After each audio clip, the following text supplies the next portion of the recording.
भरत तिवारी को पुलिस ने इनकाउंटर दिखाकर गोलियों से भून दिया। भरत तिवारी एक पढ़ा लिखा व्यक्ति था, उसके पिताजी पुलिसकर्मी थे।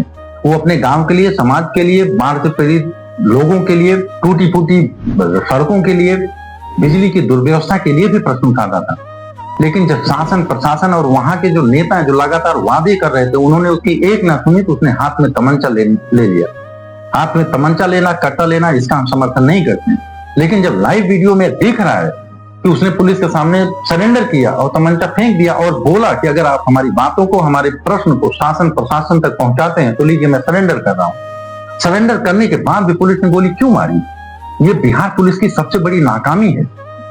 और यहाँ पर जो हमारे 10वीं पास मुख्यमंत्री हैं बिहार के, जिसके अंडर में बिहार की पुलिस आती है, उनकी भी एक नाकामी दिखती है कि बिहार की पुलिस इतनी अनट्रेंड है कि एक मानसिक विक्षिप्त, जैसा कि पुलिस के जो एसपी साहब है वो बोल रहे हैं कि मानसिक विक्षिप्त था, तो अगर वो मानसिक विक्षिप्त था तो उसको सरेंडर नहीं करवा सकती। मतलब बिहार पुलिस में इतना योग्यता नहीं है, इतना ट्रेनिंग का इशू है कि एक मानसिक तौर पर विकसित व्यक्ति को सरेंडर नहीं करवा सकती। और जब वो खुद सरेंडर कर दिया तो उसको गोली मार दी। इसी बिहार में इसी हफ्ते एक जघन्य अपराध हुआ जिसमें एक लड़की के साथ बहुत ही बुरी तरीके से रेप हुआ। उस पर तो इस तरीके की कोई घटना हुई, उन अपराधियों को जिनके खिलाफ आपराधिक मामले हैं, रेप करने वाले लोग, उनको तो इनकाउंटर नहीं किया गया।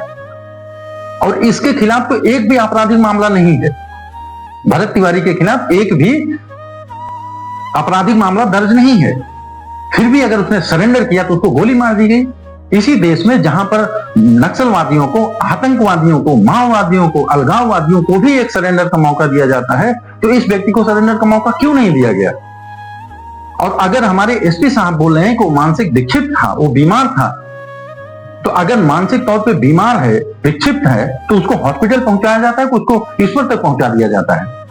और अगर पुलिस यहां पर इतनी ही सही थी तो फिर पुलिसों को सस्पेंड क्यों किया गया? और जब पुलिसों को सस्पेंड किया गया तो ये केस संदेह के दायरे में तो आएगा। पूरे भारत में हर साल 30 से 35 हजार रेप केसेस हो रहे हैं, इतना जघन्य अपराध हो रहा है, उसमें तो इस तरीके से कहीं पे इनकाउंटर नहीं दिखाया जा रहा है। इसीलिए इस वीडियो के माध्यम से हम ये बताना चाह रहे हैं कि अगर न्याय देने वाले, न्याय के रक्षक ही अगर भक्षक बन जाएंगे तो प्रश्न तो उठेगा। और उन नेताओं को भी बोलना चाह रहा हूं, उस प्रशासन के जो भ्रष्टाचार की आड़ में वादे तमाम करते हैं लेकिन इलेक्शन के बाद उन वादाओं को पूरा नहीं करते हैं, जनता दुख में रहती है, खून चूसते हैं उनका, लेकिन उनको बेसिक सुविधाएं नहीं मिलती।